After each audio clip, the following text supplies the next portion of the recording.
Welcome back to another episode of BBP News for a special Saturday morning good news brought to you by Nick. Nick brings us the greatest and the best good news stories the first Saturday of every month. This is September, Nick. I think you said you have 5 stories for us this morning. So, what do you have for good news Saturday? Do you have a preview? Are they in any specific order or? So I really didn't put them in. I didn't exactly have like an exact order for them. I think the order that they just actually naturally fell in works out really well. So I'm really excited to see how this turns out. So, I guess I would imagine everyone just wants to get right into it, the good news, because that's what everyone came here for. And to be completely honest, that's what I came here for. I didn't come here to talk to you. I came here to hear the good news. No offense. That came out really offensively.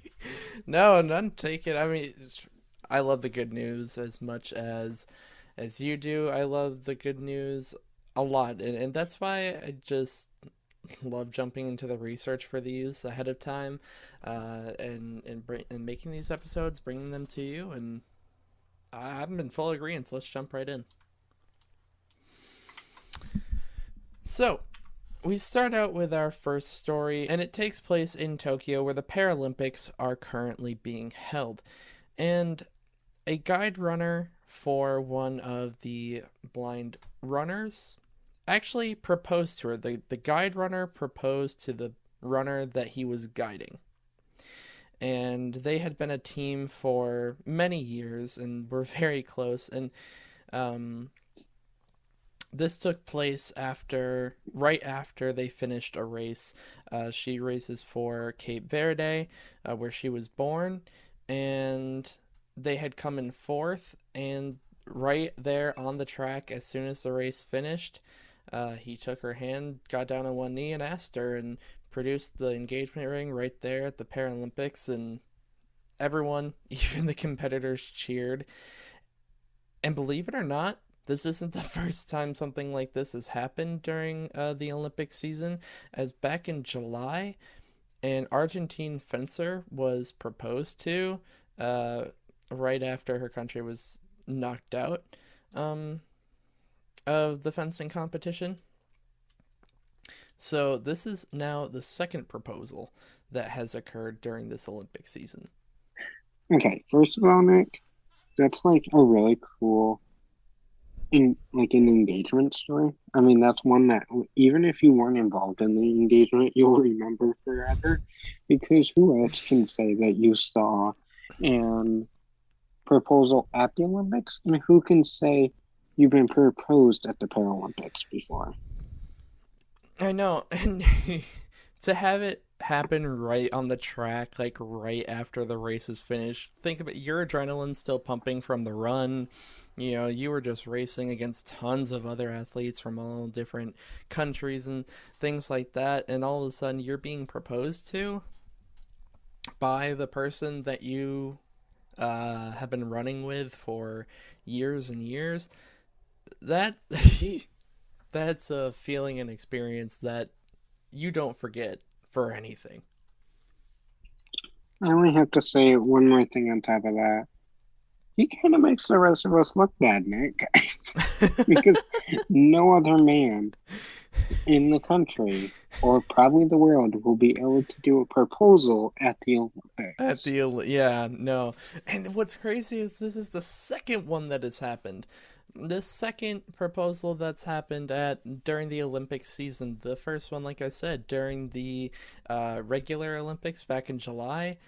Um, that the to think that there have been two proposals at the Olympics, Olympics or Paralympics, in 1 year, incredible and just mind-boggling. What do you got for our second good news story? All right, so this one's a bit longer. So Tia Jensen was diagnosed with leukemia back in 2018, and she had started going through chemotherapy treatments, but she found out later, a little down the line, that she was still going to need a bone marrow transplant. Now, Gage Tapp, he was struggling too. He was dealing with a lot of depression, moving to a new state, had only partial custody of one of his kids, and so he was dealing with a lot. And he actually put himself on the national bone marrow donors list, and so he waited. And not too long, not too much later, he was selected and matched with Tia Jensen. And a couple months after that, Jensen had her bone marrow transplant, but that wasn't the end of it.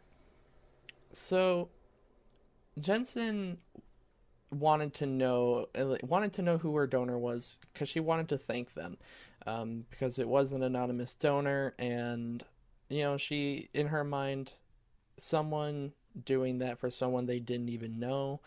Um, it was just incredible to her. So she wanted to properly thank them. So she wrote letters for a matter of 2 years before she got any information. And then at that 2 year mark thereabouts, she finally got an email with Gage Tapp's info. And then they stayed in touch for quite some time. They got in touch with each other, stayed in contact, but they had never met face to face. Tapp was in Idaho and she was in Washington State, but they ended up meeting on live TV, and that was how they met face to face. And it finally gave Jensen a chance to thank him herself and gave them a chance to meet. And Tapp, when he was asked about his thoughts when going through all of this and signing up to donate his bone marrow and all of that, he said something that kind of really resonated with me, so I wanted to read it here. He said, quote, "It's how I was raised. Help people when they need help. If you can help in a big way or a small way, doesn't matter. Do what you can, and that's it."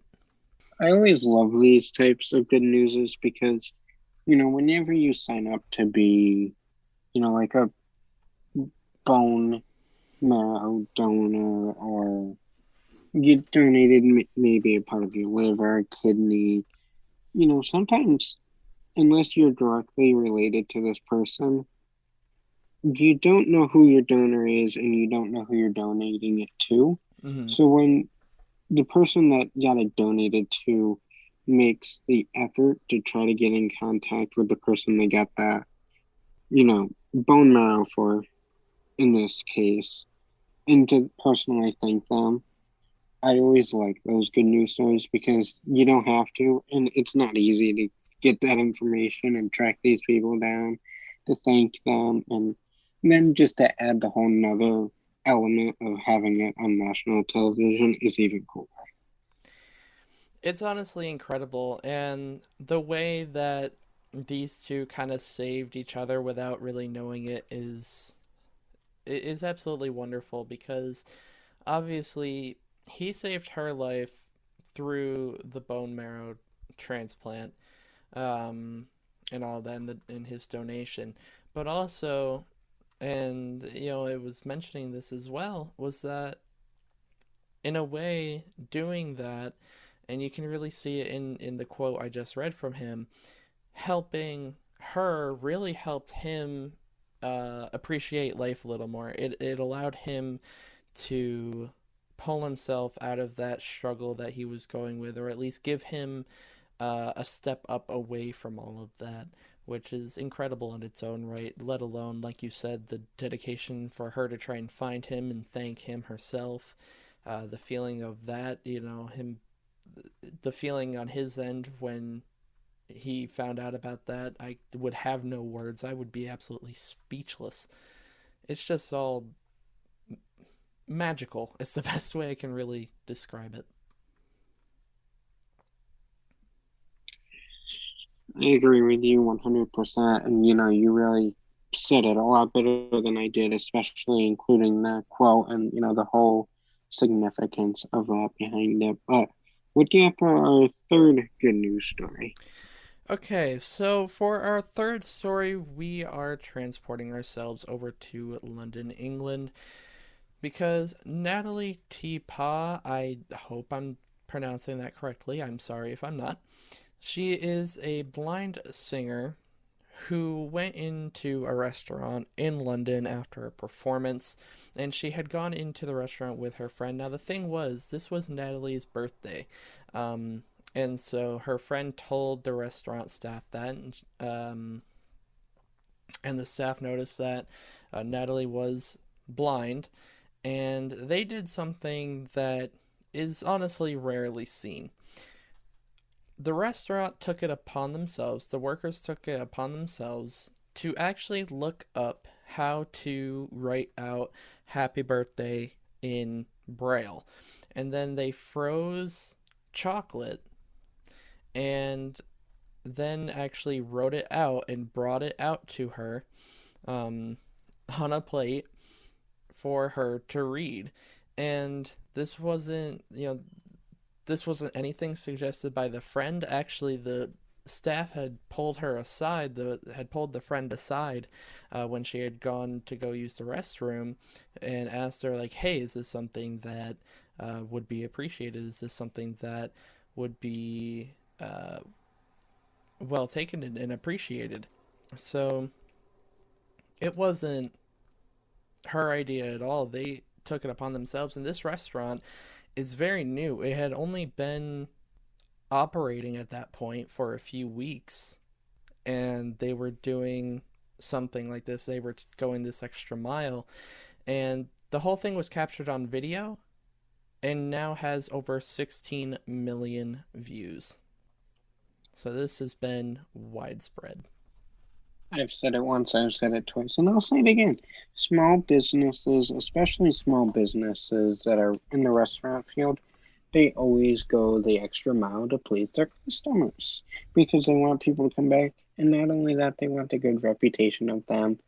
But I mean, this is really and above beyond because I mean, learned how to do brow, molded the chocolate to make it say happy birthday. I mean, that, and then only be open for a few weeks. That's just a wow. And I don't have the exact quote in front of me at the moment, but the owner of the restaurant had talked about how important hospitality is, and how important comfort is at in a restaurant, and how it's supposed to be a very comfortable place to be, and how hospitality is the key. And they they really showed it by going this far take to take action like this, and to go as far as they did to accommodate and to help Natalie enjoy her birthday. Just incredible. I don't want to play favorites, but this might be my favorite good news story so far. I definitely love this one, and I was really happy to find this one. I'll say that much. So, what do you have for our fourth good news story? Can All you right, top that last one? the fourth story is just a little short one, um, but I thought it was something that was really cool, so I wanted to include it here. Uh, Washington D.C. officer Taylor Brandt, in her first year of being an officer, was able to save the lives of 9 different people. Now, that is an incredible feat in itself. And in fact, she's being recognized as a hero within her department and just within DC. Um, she's managed to save 9 different people, and actually the first instance of this took place within her first couple weeks of being on the force, as she was able to save a gunshot victim who had been shot multiple times. And she managed to save his life, and it just went on from there. 9 people. When you think about it, there's a lot of officers in the field who have gone their entire careers without saving 9 people, saving their life directly from a life or death situation. So to do it in her first year, she's being recognized as a hero, and rightfully so. You know, you said it perfectly. A lot of people don't can go on the force their whole life and not be deemed as a hero, not save lots of lives. But this lady saved so many lives in her first year. She, she should be deemed as a hero, and good for her. In her first year, she saved how many lives? Nine. 9, yep. Saved nine lives and did it all in 1 year, and rightfully so that she's being deemed a hero. The action that, the bravery, the action, the ability to do all of this, simply amazing. Honestly, I don't really have a lot of words for this one because it really speaks for itself. Um, this whole story just kind of speaks for itself and everything that she's done. And I'm just kind of excited to look at this story as it continues to unfold.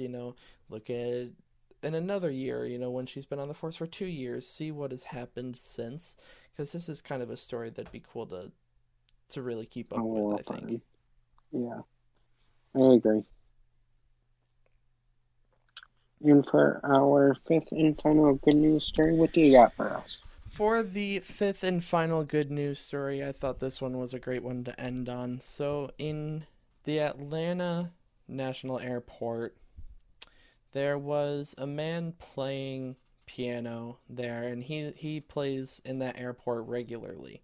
Um, and people oftentimes will walk right by, not really pay attention, um, and all that, but he still comes to play. Well, he was finally heard by one man who was waiting for a flight.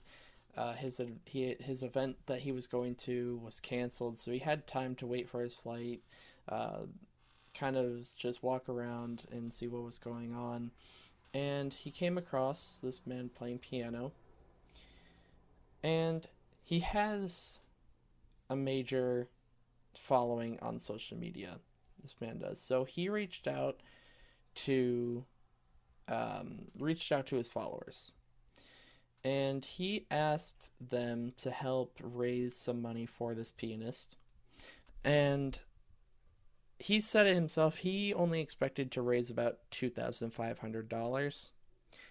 However, the story spread, and uh, they ended up raising over $60,000 worth of tips for this man.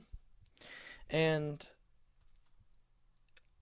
the story is just like incredible in the fact that this man had sat down to talk with the pianist for a while after he was done performing and found out that he spends about 9 hours of his night on dialysis, uh, dealing with kidney disease, and then even after that, still takes the time out of his day to go and play music at the airport, 4 hours at a time, every day, and just enjoys playing music, enjoys life, and he wanted to help in any way that he could.